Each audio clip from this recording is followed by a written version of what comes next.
I didn't have a lot of respect for anybody that had love for me. My mother wasn't there. She was an alcohol and heroin addict. She tried to fight for me and my brother, but she left with us without telling my father. What really set me over the edge was when I was basically taken advantage of, to say the least. I feel personally that I was molested. Probably about 12, I smoked my first joint. Did that for a while, which eventually led to drinking on the weekends. I got hooked on drugs right around 18 on pain pills.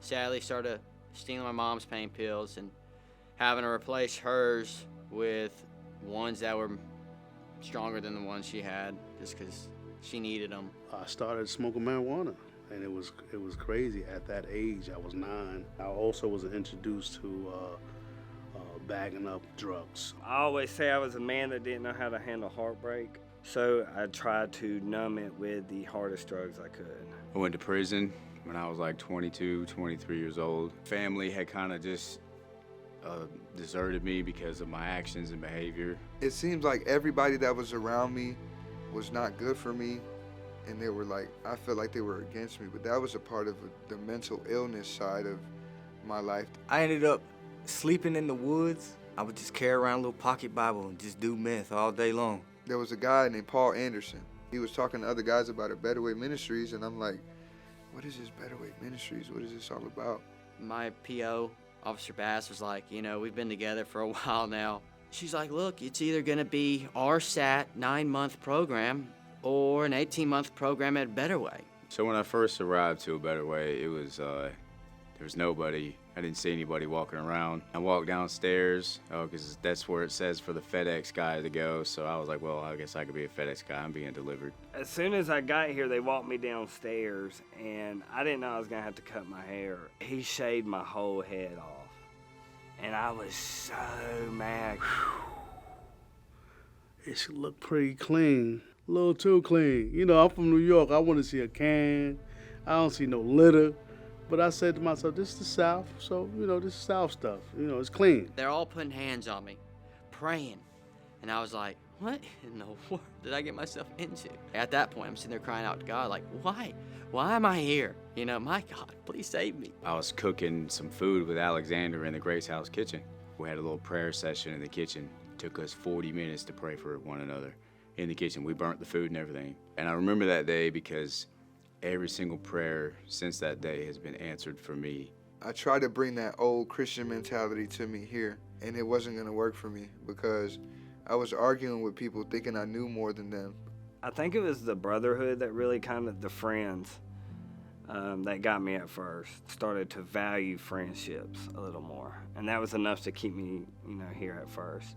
My favorite part of Florida was when we all went to the movie Jesus Revolution. And that movie was amazing too, because they were baptizing people in the ocean. And then the next day I get baptized in the ocean. With that movie, film kind of set my soul. And I could hear like God everywhere. Like you could just sit on the balcony and hear the waves crashing. All this time I get away from Florida, I'm looking for my comb the whole time, packing up at the end. I see the video, my comb floating in the water. I said, there go my blue comb. We rode bikes around there. We went to the beach. I don't think it really hit me until about a month after just how special that time was. I knew that when I hit that water and got baptized, that I was gonna experience something. And I came out of the water and I just threw my hands up.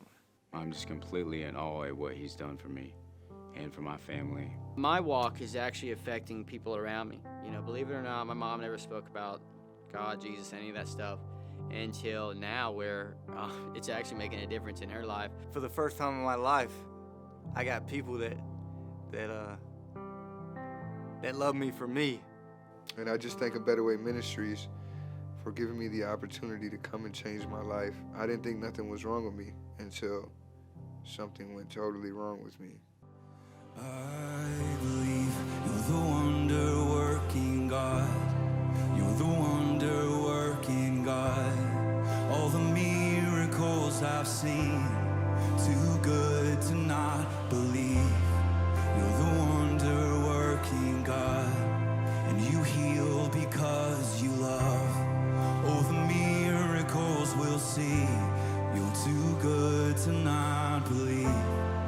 too good to not believe, too good to not believe.